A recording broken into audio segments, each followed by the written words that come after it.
Hello बच्चों, let's see this question. This question says जब Cl2 की रिएक्शन बेसिक मीडियम में करवाई जाती है तो इसके दो प्रोडक्ट बनते हैं, एक रिड्यूस प्रोडक्ट बनता है, एक ऑक्सीडाइज प्रोडक्ट बनता है। तो इस केस में हमें Cl2 का इक्विवेलेंट मास कैलकुलेट करना है।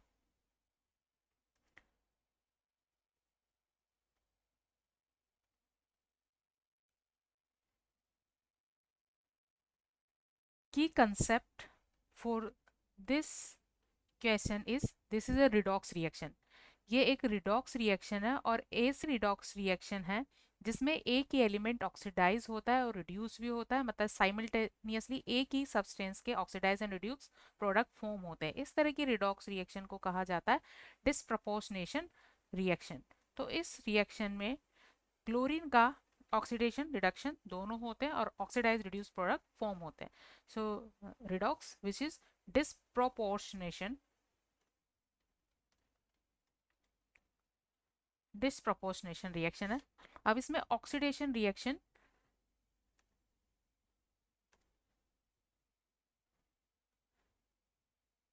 दोनों हाफ रिएक्शन हम अलग अलग लिखेंगे। फर्स्ट लिखेंगे हम ऑक्सीडेशन रिएक्शन। ऑक्सीडेशन रिएक्शन में Cl2 का ClO3 माइनस में ऑक्सीडेशन हो जाता है। अब ये ऑक्सीडेशन कैसे हुआ है, इसे कैसे पता लगाएंगे, इसके लिए हम इनके ऑक्सीडेशन स्टेट लिखेंगे। या क्लोरीन फ्री एलिमेंट फॉर्म में है तो इसका ऑक्सीडेशन नंबर 0 है, और यह ClO3 माइनस में इसका ऑक्सीडेशन नंबर है +5। सो ये 0 से +5 स्टेट में ऑक्सीडाइज हो गया है, 0 से +5 में। तो यहाँ इसके Cl2 के एक मोल ने एक तरह से 5 मोल एक्सेप्ट किए, लेकिन अगर नंबर ऑफ क्लोरीन एटम्स को अगर हम यहाँ पर बैलेंस करें तो राइट साइड 2 से मल्टीप्लाई करेंगे, ठीक है। और 2 से मल्टीप्लाई करने पर यहाँ 2 Cl एटम होंगे और 2 Cl एटम यहाँ मिलकर 5 इलेक्ट्रॉन लूज करेंगे, देन +5 स्टेट फॉर्म होंगे। सो यहाँ टोटल इसके एक मोल ने टोटल क्या किया है, 10 इलेक्ट्रॉन्स को लूज किया है।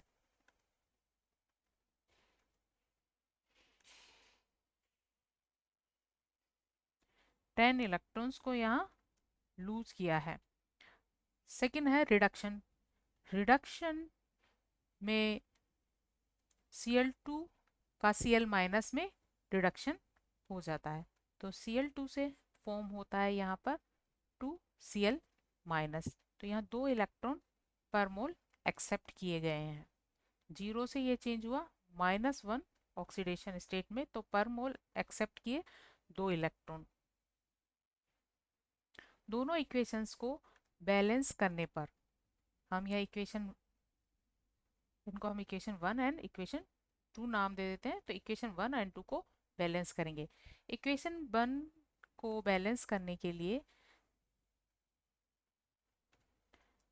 जिसमें कि Cl2 ऑक्सीडाइज हो गया है ClO3 माइनस में, यहाँ हमने क्लोरीन आइटम ऑलरेडी बैलेंस कर दिए हैं। अब ऑक्सीजन आइटम बैलेंस करने हैं। ऑक्सीजन आइटम बैलेंस करने के लिए हम जिस साइड ऑक्सीजन की कमी है उस साइड हम उतने ही वाटर मॉलिक्यूल्स यहाँ ऐड कर देते हैं। तो यहाँ 6, राइट साइड 6 ऑक्सीजन के लिए यहाँ 6 वाटर मॉलिक्यूल हम ऐड कर देंगे।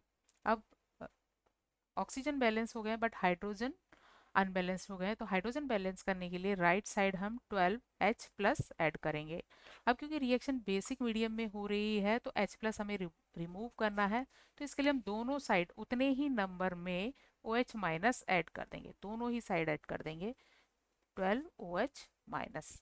तो इस तरह से लेफ्ट साइड रिएक्शन होगी Cl2 6H2O plus 12OH- and right side 2Cl O3-, और ये दोनों मिलकर बना लेंगे वाटर मॉलिक्यूल्स। कितने, 12 वाटर मॉलिक्यूल्स बना लेंगे। तो इस साइड हो गए 12 वाटर मॉलिक्यूल। अब ये वाटर मॉलिक्यूल लेफ्ट साइड के वाटर मॉलिक्यूल से कैंसिल हो जाएंगे और फाइनली हमें इक्वेशन मिलेगी Cl2 plus 12OH- is equal 2Cl O3- plus 6H2O। तो इस साइड अब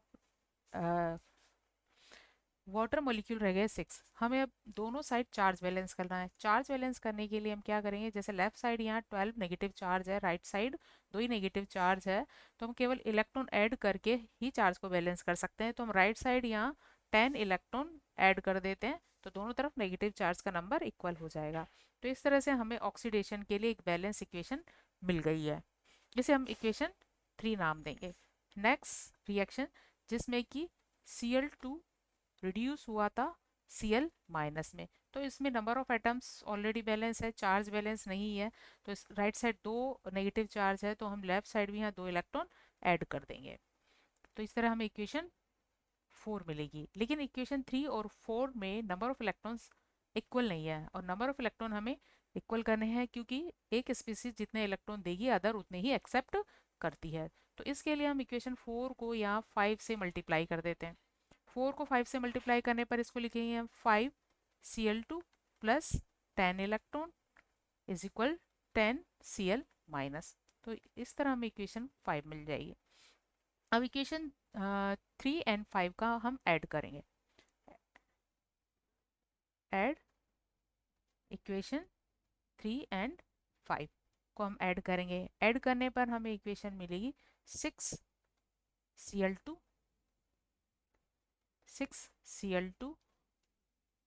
और 12 OH माइनस। इसी तरह राइट साइड हमें मिलेंगे 10 Cl minus, 2 ClO3 minus and 6 H2। अब यहाँ इलेक्ट्रॉन्स क्योंकि इक्वल हो गए हैं तो ये कैंसिल हो गए हैं, तो हमें इस तरह से इक्वेशन मिल जाती है। लेकिन इस इक्वेशन को फर्दर हम सिंपलर इक्वेशन में चेंज कर सकते हैं। तो इसे लिख सकते हैं हम, अगर हम 2 से डिवाइड करें तो हम इसको लिखेंगे 3 Cl2, 12 की जगह ये हाफ होने पर रह जाएंगे 6,